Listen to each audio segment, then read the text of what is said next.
사도신경으로 우리의 신앙을 고백하겠습니다. 전능하사 천지를 만드신 하나님 아버지를 내가 믿사오며 그 외아들 우리 주 예수 그리스도를 믿사오니 이는 성령으로 잉태하사 동정녀 마리아에게 나시고 본디오 빌라도에게 고난을 받으사 십자가에 못 박혀 죽으시고 장사한 지 사흘 만에 죽은 자 가운데서 다시 살아나시며 하늘에 오르사 전능하신 하나님 우편에 앉아 계시다가 저리로서 산 자와 죽은 자를 심판하러 오시리라. 성령을 믿사오며 거룩한 공회와 성도가 서로 교통하는 것과 죄를 사하여 주시는 것과 몸이 다시 사는 것과 영원히 사는 것을 믿사옵나이다. 아멘. 찬송가 93장을 함께 찬송하겠습니다.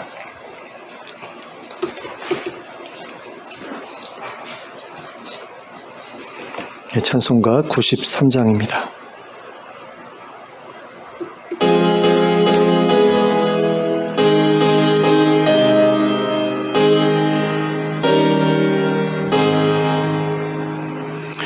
예수는 나의 힘이요 내 생명 되시니 구주 예수 떠나 살면 죄 중에 빠지리.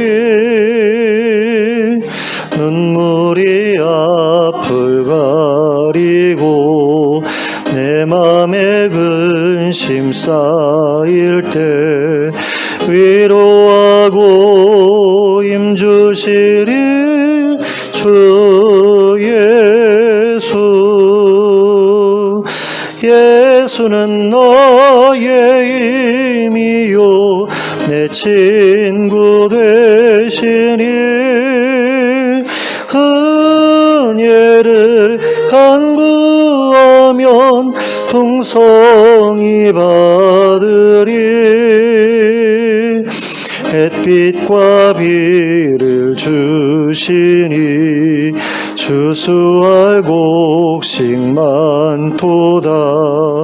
귀한 열매 주시느니 주 예수.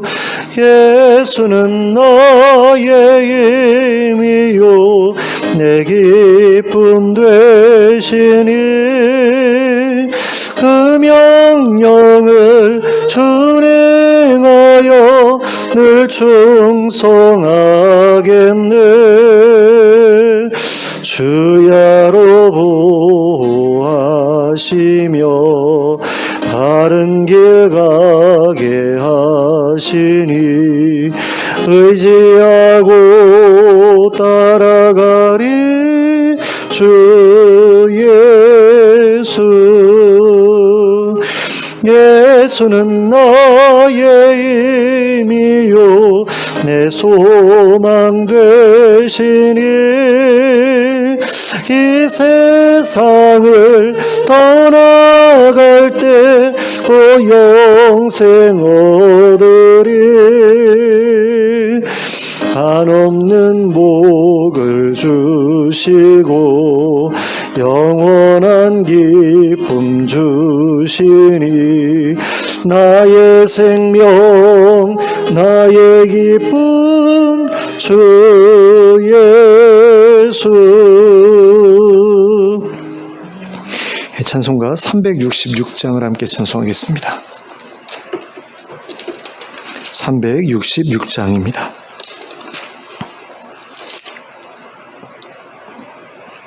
예, 366장 함께 찬송합니다.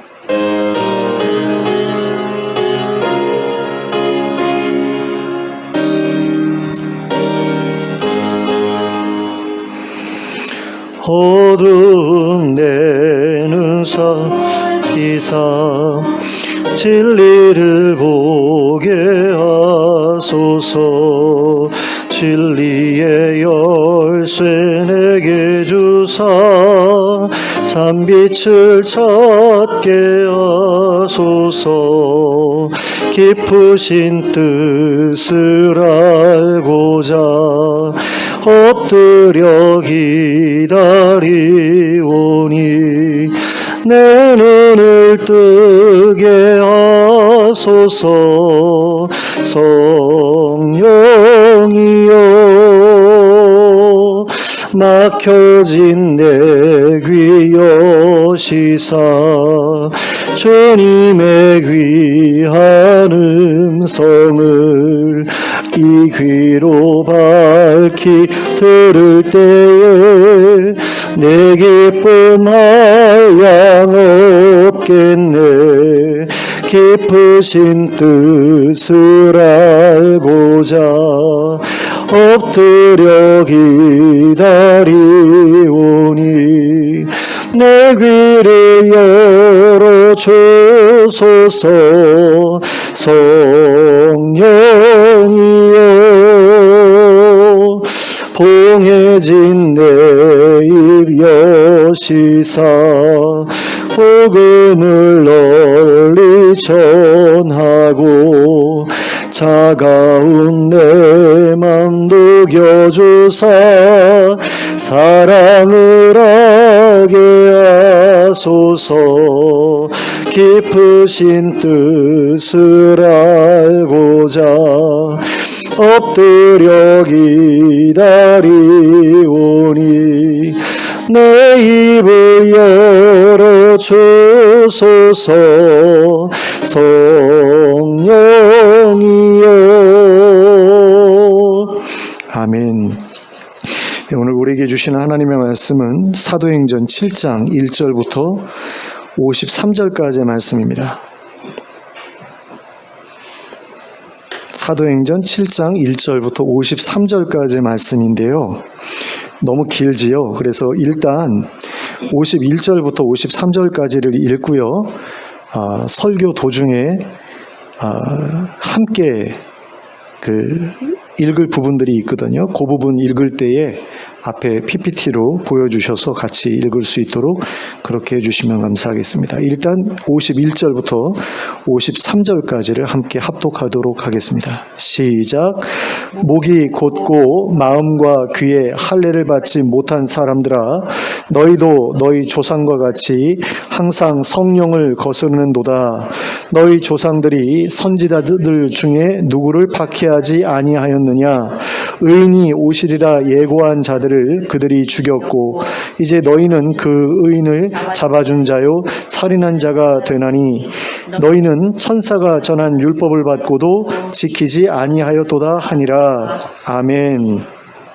앞서 우리는 스데반 집사가 헬라파 유대인들에 의해 사내들인 공회에 잡혀가 고소를 당했던 부분까지 살펴보았습니다. 오늘은 스데반 집사가 사내들인 공회에서 자신을 변론했던 내용을 살펴보고자 합니다.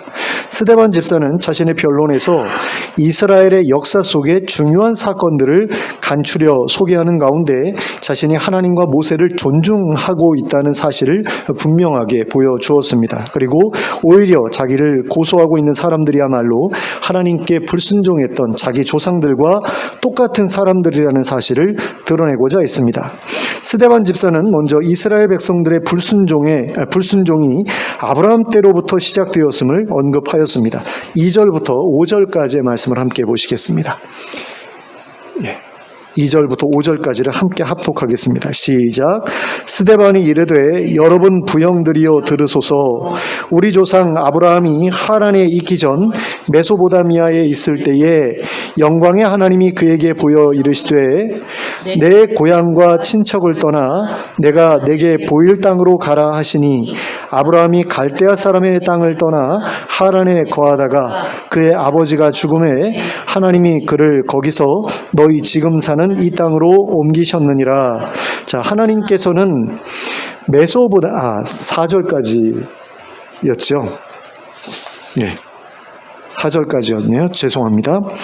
자, 하나님께서는 메소보다미아에 있는 아브라함에게 나타나 내 고향 땅과 친척을 떠나 내가 내게 보일 땅으로 가라고 하셨습니다. 그런데 아브라함은 그 명령에 온전히 순종하지 못했습니다. 그는 그의 아버지가 죽을 때까지 하란에 거주했지요. 근데 하란은 하나님께서 있으라고 하신 곳이 아니잖아요. 그런데 아버지가 거기 있자라고 했더니 하나님 말씀 불순종하고 거기에 머물렀던 거죠. 그러다가 아버지가 죽고 나니까 그제서야 하나님께서 가라고 하신 곳으로 떠났던 것을 보게 됩니다. 이처럼 아브라함도 신앙의 초기에는 하나님께 철저하게 순종하지 못했던 사람이었다라는 것을 스데반 집사가 이야기하고 있는 것을 보게 됩니다. 자, 스데반 집사가 아브라함 나무로 언급한 사람은 바로 요셉이었습니다. 그런데 스데반 집사가 여기에서 초점을 맞춰 이야기했던 부분은 그가 자기 형들로부터 시기를 받고 애굽으로 팔려갔었다는 것이었습니다. 9절과 10절 말씀입니다. 함께 읽도록 하겠습니다. 시작. 여러 조상이 요셉을 시기하여 애굽에 팔았더니 하나님이 그와 함께 계셔 그 모든 환난에서 건져내사 애굽 왕 바로 앞에서 은총과 지혜를 주심에 바로가 그를 애굽과 자기 온 집의 통치자로 세웠느니라. 자, 9절에 기록된 여러 조상들이 누구를 가리키는 거죠? 바로 요셉의 형들을 가리키는 거잖아요. 그런데 스데반 집사가 여기에서 뭐라고 얘기를 합니까? 요셉의 형들이라고 이야기하지 않고 조상이라는 표현을 사용하지 않습니까? 그러면 왜 조상이라는 표현을 사용하고 있느냐? 과거에 요셉을 팔아먹었던 너희의 조상들이나 예수님을 이방인들에게 팔아넘겼던 너희들이나 똑같다라는 거죠. 그걸 이야기하기 위해서 이걸 이런 식으로 표현하고 있는 겁니다. 너희 조상들이 하나님께서 당대의 구원자로 선택하셨던 요셉을 시기하고 질투해서 애굽에 팔아먹었던 것과 너희들이 예수를 시기하고 질투해서 로마 사람들에게 팔아먹었던 것이 다르지 않다라는 그런 말을 하고자 했던 거죠. 그런데 스데반 집사는 이 말과 더불어 하나님께서 요셉을 애굽의 총리가 되게 하셔서 사람들을 구원하게 하셨다는 사실도 함께 언급하고 있습니다. 그리고 이것은 너희가 버린 예수님도 하나님께서 세상의 통치자가 되게 하셨고 세상을 구원하게 하실 분이라는 사실을 암시하고자 한 것이라고 할 수 있습니다. 그러니까 지금 스데반 집사가 아브라함부터 요셉까지 지금 하고 있는 그런 이야기들이 다 너희 조상들도 니들하고 똑같은 놈들이었다라는 그런 이야기를 하고자 한 거거든요.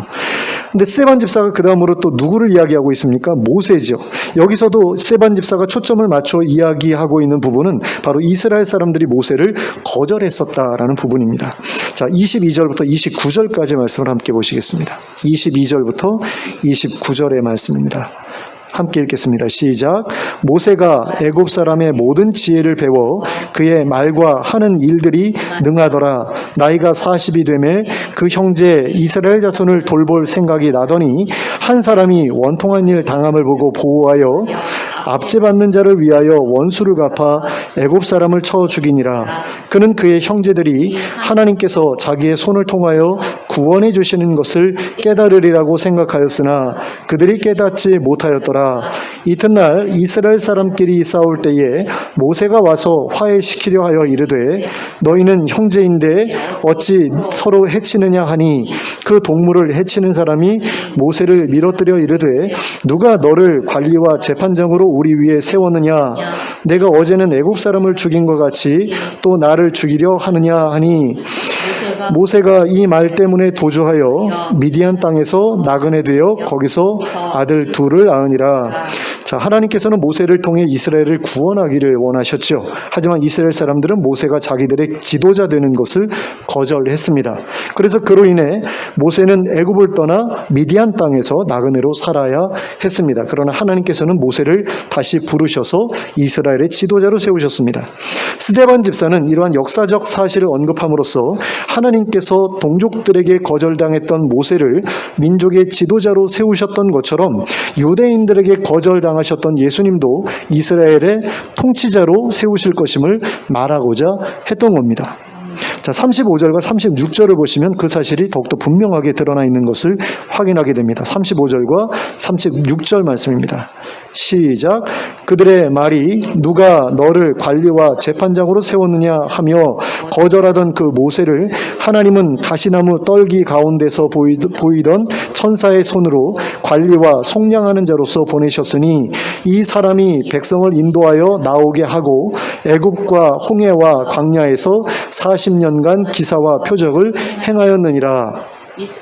자, 이스라엘 백성들은 모세를 지도자로 받아들이기를 거절했지만 하나님께서는 그를 이스라엘의 지도자로 세우셨고 그에게 40년 동안 기사와 표적을 행하게 하셨다라고 하였습니다. 그리고 이러한 일들은 예수님께서 이스라엘 가운데 계시면서 표적과 기사를 행하셨던 일들을 떠올리게 합니다. 그러나 유대인의 지도자들은 그러한 표적과 기사를 보았음에도 불구하고 예수님을 메시아로 인정하지 않았고 오히려 십자가에 못 박아 죽였죠.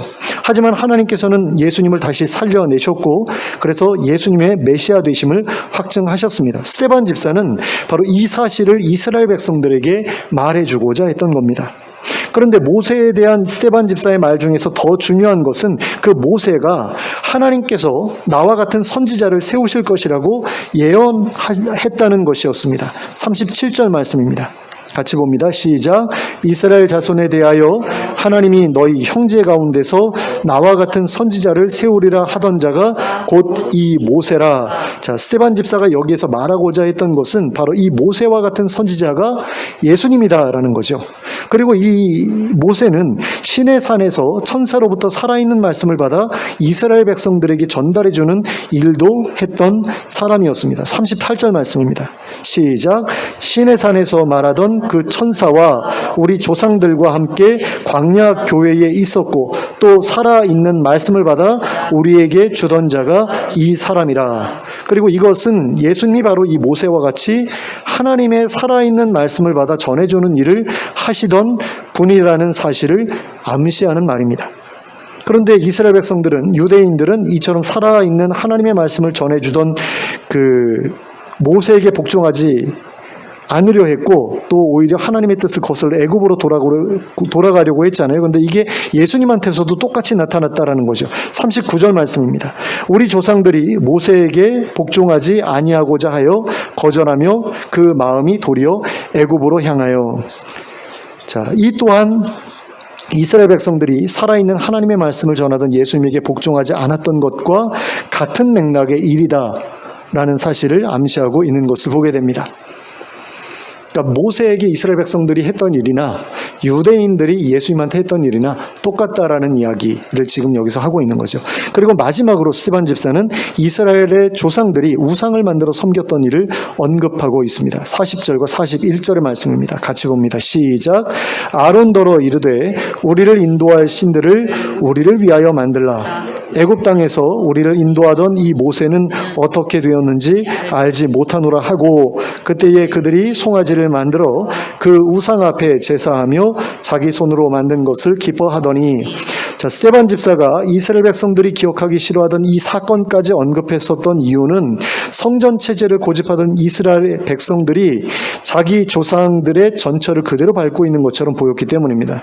그러니까 유대인들 중에서 특별히 그 성전 체제를 고집하고 그 율법 준수를 고집하는 그 이스라엘 백성들이나 그 모세를 불순종하는 가운데 우상을 만들어 섬겼던 자들이나 똑같은 그런 일을 하고 있는 것이다라는 그런 이야기입니다.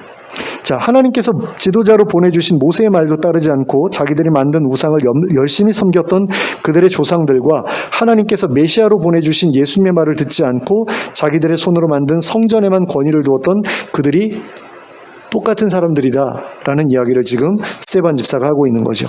그래서 스데반 집사는 그들의 잘못된 태도를 지적하기 위해 이사야 선지자가 선포했던 성전에 대한 말씀을 그대로 그들에게 들려주었습니다. 48절부터 50절까지의 말씀을 함께 합독하겠습니다. 시작.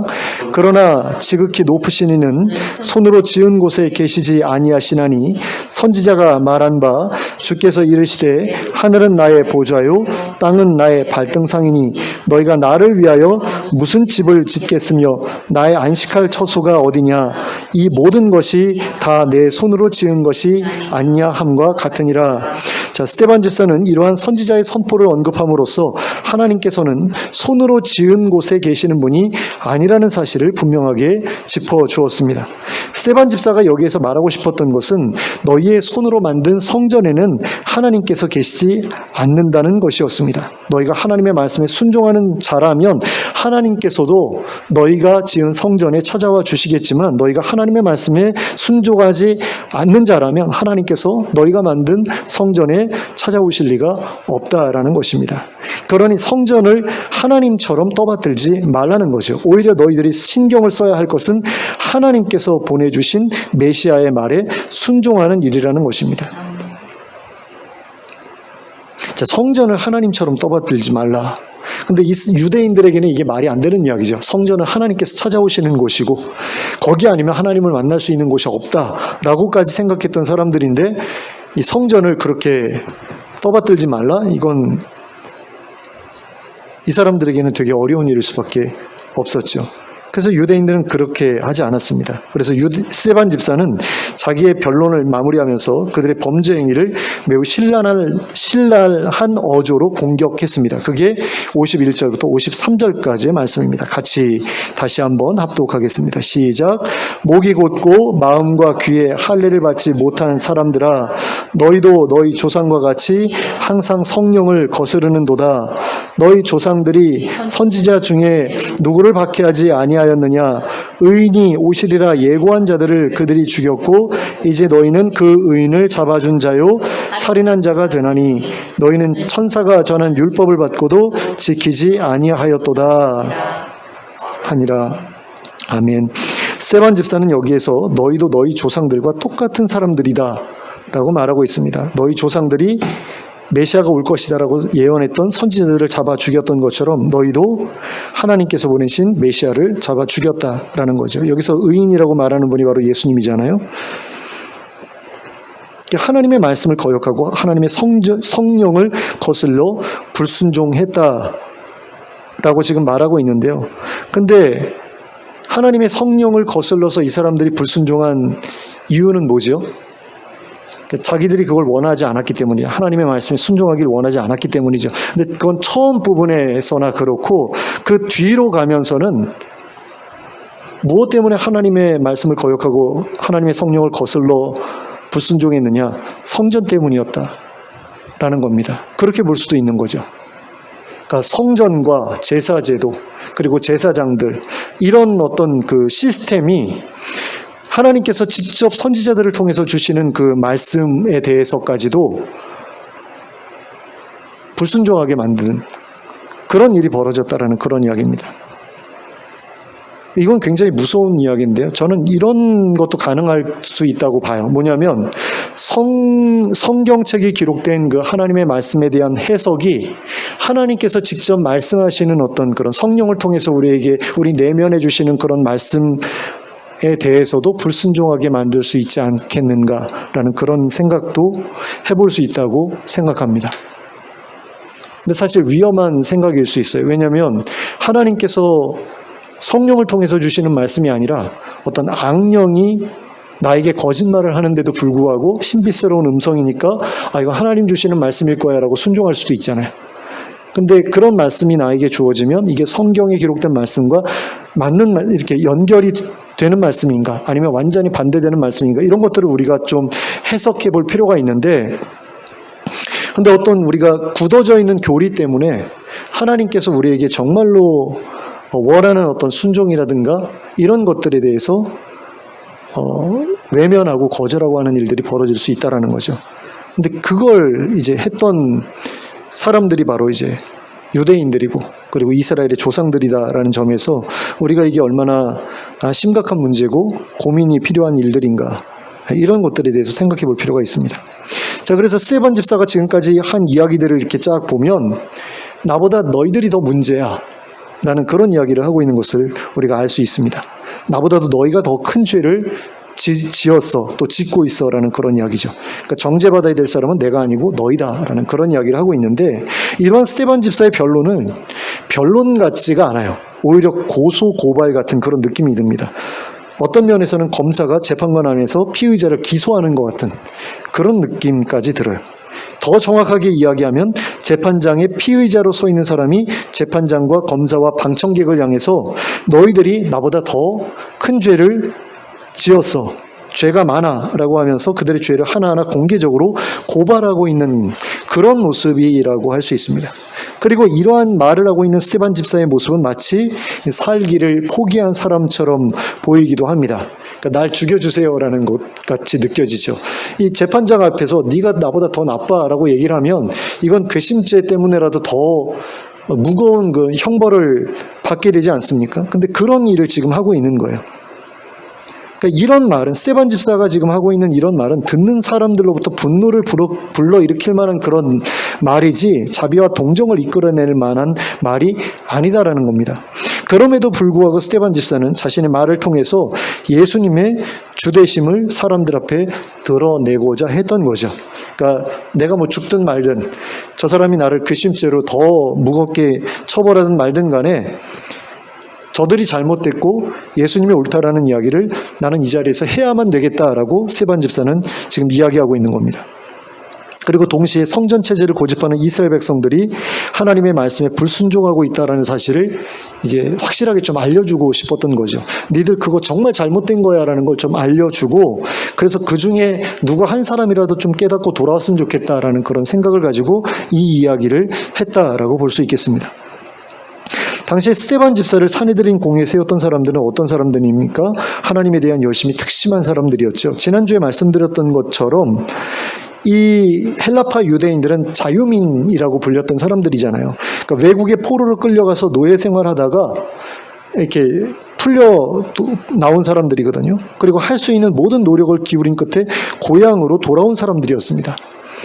그 정도로 그들은 하나님의 성전과 자기의 조국을 너무도 사랑하고 그리워했던 사람들이었다라는 이야기입니다. 그러니까 노예로 팔려갔어요. 거기서 살다가 자유인이 됐어요. 근데 어떻게 보면은 자기네 나라보다 끌려간 그 지역들이 살기 더 좋은 나라들이거든요. 그런 지역이거든요. 풍요롭고. 근데 굳이 돌아온 이유가 뭐냐라고 했을 때 성전이 그리웠던 거죠. 하나님이 그리웠던 거죠. 나는 내 조국에 돌아가야 되겠다. 하나님의 성전을 내가 다시 봐야 되겠다. 이런 마음 가지고 돌아온 사람들이었다라는 겁니다. 그래서 그들은 자기들이 누구보다 하나님을 사랑한다라고 생각을 했던 겁니다. 그리고 자기들이 이스라엘을 가장 사랑한다라고 생각을 했던 거죠. 또한 자기들이 성전을 가장 사랑하는 사람들이라고 생각을 했던 겁니다. 그래서 그들은 자기들이 참으로 좋은 신앙을 가지고 있는 사람이라고 생각했고, 따라서 하나님께 복을 받기에 부족함이 없다라고 생각을 했습니다. 그리고 다른 한편으로는 그렇게 하나님께 복을 받기에 충분한 우리들이 여기 있는데도 불구하고 이 유대라는 나라가 아직까지도 로마의 식민지로 있는 이유는 유대인들 가운데 하나님을 잘 섬기지 않는 사람들이 아직까지 남아있기 때문이다 라고 생각했습니다. 성전 체제를 우습게 알고 율법을 제대로 지키려 하지 않는 사람들 때문에 유대가 이 어려움을 당하고 있는 것이다 라고 생각했다라는 겁니다. 바로 스데반 집사 같은 인간 때문에 우리나라가 지금 이 모양 이 꼴인 거야 라고 생각하고 있었다라는 거죠. 근데 스데반 집사는 그들의 생각이 사실이 아니라고 주장을 한 겁니다. 스데반 집사는 성전 제사나 율법 준수가 문제가 아니라 그보다 더 위에 있는 하나님의 명령, 하나님의 말씀을 지키지 않은 것이 문제라고 주장을 했습니다. 성전 제사나 율법 준수보다도 하나님께서 친히 대언자로 보내주신 모세와 같은 선지자, 즉 예수님의 말씀을 따랐어야 한다라는 거죠. 근데 그를 따르기는커녕 그를 이방인의 손에 내어주어 죽였으니 그보다 더 큰 죄, 그보다 더 큰 불순종은 없다는 것입니다. 이러한 스데반 집사의 말은 오늘날을 살아가고 있는 우리에게도 매우 중요한 교훈을 전해주고 있습니다. 우리가 신앙생활에 있어서 정말로 중요하게 생각하고 있는 것들이 실제로는 그렇게 중요한 것이 아닐 수도 있다라는 거죠. 우리가 중요하게 생각해 오던 것보다 더 중요한 것이 있을 수 있다라는 겁니다. 우리 중 많은 사람들이 교회 예배에 빠짐없이 출석하는 것, 헌금을 성실하게 하는 것, 상스러운 말을 하지 않는 것, 술 마시지 않는 것, 담배 피지 않는 것을 신앙생활에서 굉장히 중요한 것, 가장 중요한 것처럼 생각합니다. 그것이야말로 훌륭한 신앙인의 표지라고 생각하는 겁니다. 그러나 우리의 신앙생활에는 그보다 더 중요한 것이 있죠. 그것이 무엇입니까? 하나님과의 관계, 사람과의 관계에 관한 것입니다. 하나님을 사랑하는가? 그래서 그분의 이름을 더럽히지 않기 위해 노력하는가? 또한 이웃들을 사랑하는가? 그래서 그들을 기꺼이 돕기 위해 내 시간과 물질을 아끼지 않는가? 이것이 앞서 언급한 일들보다 더 중요한 일들이라고 할 수 있는 것들입니다. 그런데 의외로 많은 수의 기독교인들이 이런 일들을 그렇게 중요하게 여기지 않습니다. 그리고 힘쓰지도 않는 것을 보게 됩니다. 대부분의 기독교인들이 이러한 일들보다 소위 종교활동이라고 부르는 일들을 더 중요하게 생각합니다. 그런데 이들이 중시하는 그 종교활동 중에는 살아계신 하나님을 따르는 것보다는 죽어있는 형식을 따르는 것에 가까운 일들이 적지 않습니다.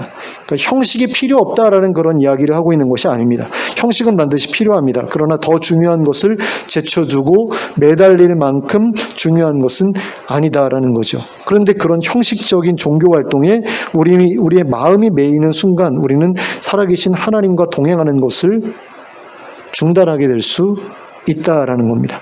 그리고 그렇게 되면 자기들이 하고 있는 종교활동에 자기들과 똑같은 열심을 보이지 않는 사람들을 보면서 신앙생활을 잘못하고 있는 것처럼 생각하게 되기 쉽습니다. 그러니까 하나님과 동행하고 있는 사람들을 보면서도 저 사람들은 신앙생활 제대로 안 하고 있는 거야 라고 그렇게 판단할 수 있다는 거죠. 왜? 저 사람들의 그 신앙생활이 내가 생각하는 어떤 종교활동의 틀 안에 있지 않고 그 틀 밖에 있기 때문에 저건 잘못된 거야. 저 사람들은 신앙생활 잘못하고 있는 거야. 이런 식으로 생각할 수 있다는 겁니다. 그래서 오히려 하나님과 동행하는 것을 방해하고 그 사람들을 비판하고 나도 하나님과 동행하는 것을 중단하게 되는 그런 일들이 벌어진다는 거죠. 대제사장의 무리들과 헬라파 유대인들이 빠졌던 함정이 바로 그것이었다는 겁니다. 그 자유민이라는 사람들이 빠져 있었던 함정이 바로 그런 것이었다는 거죠.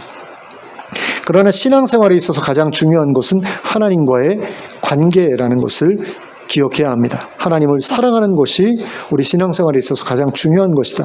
그리고 하나님을 사랑하기 때문에 하나님의 말씀에 순종해야 된다라는 거죠. 하나님의 사랑하는 마음은 잃어버린 채 종교적인 의무만 수행해서는 안 된다라는 겁니다. 근데 보면은 하나님의 말씀에 잘 순종하지 않아요. 순종하지 않고 교회에서 이거 해라 저거 해라 하는 것에는 순종을 잘하는 그런 분들을 많이 보게 됩니다. 근데 왜 기독교인임에도 불구하고 하나님의 말씀에 순종하지 않는가 하는 것을 한번 생각해 보니까요. 하나님의 말씀을 안 읽는 것 같아요. 그러니까 성경을 안 읽는 게 아니라 하나님의 말씀을 잘 모른다라는 생각이 듭니다. 그러니까 하나님의 말씀 그러면 우리는 성경 전체를 생각하잖아요. 근데 하나님의 말씀 중에서도 하나님의 말씀이 더 하나님의 말씀이라고 확실히 말할 만한 그것이 있거든요. 그게 뭐냐면 구약 성경에 보면 빨간 글씨로 나와 있는 거 있죠. 선지자들이 직접 전했던 그 하나님의 말씀을 대언했던 그 말씀 있잖아요. 그게 하나님께서 직접 하신 말씀이잖아요. 그 다음에 신약 성경을 보면 예수님께서 말씀하신 걸 또 특별히 빨간 글씨로 해놨잖아요. 그거야말로 확실한 하나님의 말씀 아닙니까? 근데 그 말씀보다도 바울 서신에 더 관심이 많고 로마서에 더 관심이 많아요. 그러니까 로마서를 읽다가 은혜 받고 막 부흥이 일어나고 그런 일들이 벌어졌기 때문에 로마서를 굉장히 중요하게 여기는 것은 이해할 수 있는 일입니다. 하지만 그럼에도 불구하고 가장 우리가 중하게 여겨야 될 것은 하나님께서 친히 하신 말씀, 그것을 선지자들이 대언한 그 말씀이 가장 중요한 말씀이거든요. 근데 그 말씀을 보잖아요. 그러면 이거 해라 저거 해라 하시는 말씀이 굉장히 많아요. 하나님의 백성은 이렇게 살아야 된다라고 그러면서 불쌍한 사람들, 어려운 사람들, 굶주리는 사람들 도와줘라 이런 얘기 굉장히 많이 나오고 죄짓지 말라는 얘기도 많이 나오고 그러는데 그런 그 죄짓지 않는 것들이 어느 순간인가 교회에서 예배 빠지지 않는 거, 헌금 빠지지 않는 거, 그 다음에 뭐 성경 열심히 읽는 거, 성경 공부 열심히 하는 거, 뭐 교회 모임 빠지지 않는 거, 이런 것들로 이렇게 치환이 되어 버렸다라는 거죠. 하나님께서 원하시는 어떤 그런 삶의 모습은 교우들을 넘어서 일반 세상 이웃들에게까지도 선대하는 거거든요. 근데 그런 부분에 있어서는 전혀 내가 하나님의 백성다운 모습으로 변화되려는 어떤 노력을 안 하는 가운데 그냥 종교 활동에만 열심을 내면서 나는 충분히 하나님의 영광을 위해서 살고 있다라고 그렇게 생각한다라는 거죠. 근데 그게 아니다라는 겁니다. 하나님께서 예수님을 통해서 자기 백성들에게 명령하신 것이 무엇이냐? 바로 하나님을 사랑하라는 거거든요. 이웃들 사랑하라는 거죠. 이것이 바로 성전 제사와 율법 준수보다 더 중요한 명령이라는 겁니다. 그런데 이게 가장 중요한 명령임에도 불구하고 이거는 제쳐놓고 다른 종교 활동들에만 매달린다. 이거는 의미가 없는 일이 되어버린다라는 거죠. 그래서 우리에게는 주일 예배에 빠짐없이 나오는 것보다 헌금을 빠짐없이 하는 것보다 더 중요한 일이 있다라는 것을 우리는 기억할 필요가 있습니다. 앞서 말씀드렸던 것처럼 하나님을 사랑하고 사랑하는 그분과 영원히 함께할 그 나라를 마음에 품고 살아가는 것, 그것이 정말 중요한 거죠.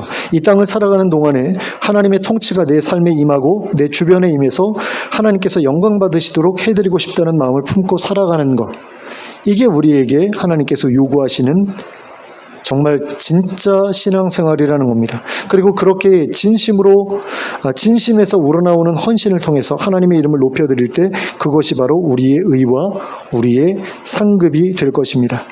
그러므로 모든 일들을 하나님을 사랑하는 마음으로 행하는 여러분들이 되시기 바랍니다. 그리고 모든 일들을 그분을 기쁘시게 해드리기 위해 하는 여러분들이 되시기 바랍니다. 그리할 때 여러분들과 하나님의 관계는 참으로 사랑의 관계로 이어지게 될 것입니다. 그리고 그럼으로써 여러분들은 하나님의 유업을 선물로 받게 될 것입니다. 그러므로 이러한 방향성을 결코 잃어버리지 말고 늘 한결같은 마음으로 하나님의 마음을 헤아리고 하나님의 말씀 그대로 순종하며 살아가는 여러분들 되시기를 주님의 이름으로 축원합니다. 함께 기도하겠습니다.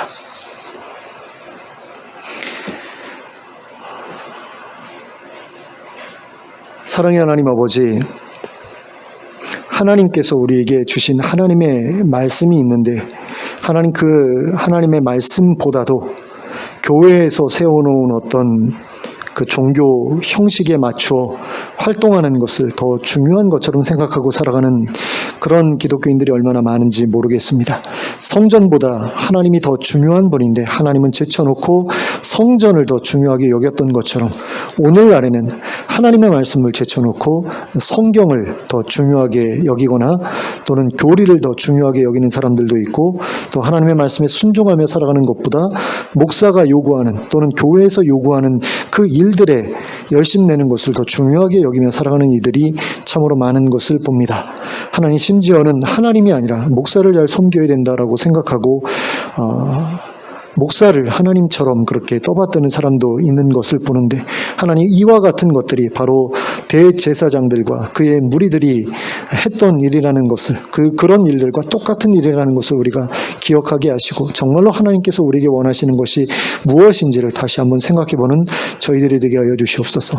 하나님을 참으로 사랑하고 또 성령께서 전해주시는 하나님의 말씀을 더 중요하게 여기고, 또 성경에 기록된 여러 기록들 중에서도 하나님께서 친히 자기 백성들에게 주신 그 말씀을 더 중히 여기는 가운데 내가 무엇을 하며 살아가야 될지를 늘 판단하기, 고민하게 하시고 또 올바로 결정하며 살아가는 저희들에게 해주시길 간절히 원합니다. 하나님을 사랑하는 것과 관련해서 이것이 바른 일인가 아닌가를 늘 고민하게 하시고, 또 이웃을 사랑하라는 말씀과 관련해서 이것이 정말로 옳은 일인가 옳지 않은 일인가를 늘 판단하며 살아가는 저희들에게 하여 주시옵소서. 그런 가운데 늘 저희들이 바른 판단을 내릴 수 있도록 성령으로 하나님께서 지혜를 더입혀 주시고, 그런 가운데 올바른 판단이 내려졌다면 그대로 순종할 수 있는 힘도 우리에게 허락하여 주시옵소서. 주님의 권능이 우리에게 주어져서 악한 마귀의 거짓말에 현혹되지 아니하고 그들의 방해에 흔들리지 않는 가운데 온전히 하나님의 뜻에 순종하면서 하나님의 백성다운 모습으로 살아가는 저희 모두가 될 수 있도록 인도하여 주시옵소서. 예수 그리스도의 이름으로 기도하였습니다. 아멘. 찬송가 521장을 함께 찬송하겠습니다. 521장 함께 찬송하겠습니다.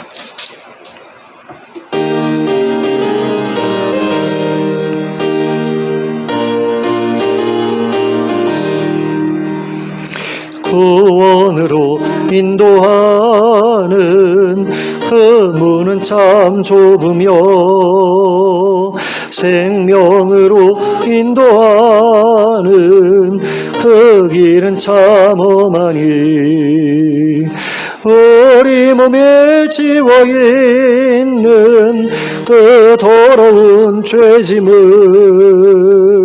한없이 벗어놓고 힘써서 들어갑시다. 구원으로 인도하는 그 좁은 문 들어가 영생으로 인도하는 그 생명길 갑시다. 이 세상에 많은 사람 큰 문으로 들어가 넓은 길로 갈지라도 멸망으로 끝나니 세상 헛된 부귀 영화 모두 내어버리고 주의 말씀 순종하여 그 생명길로 갑시다. 구원으로 인도하는 그 좁은 문 들어가 영생으로 인도하는 그 생명길 갑시다. 구원의 문 열렸으니 주의 공로 힘입어 주저 말고 들어가서 생명길로 갑시다.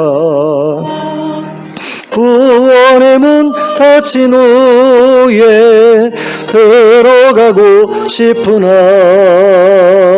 한 번 닫힌 구원의 문 또 열려지지 않으리.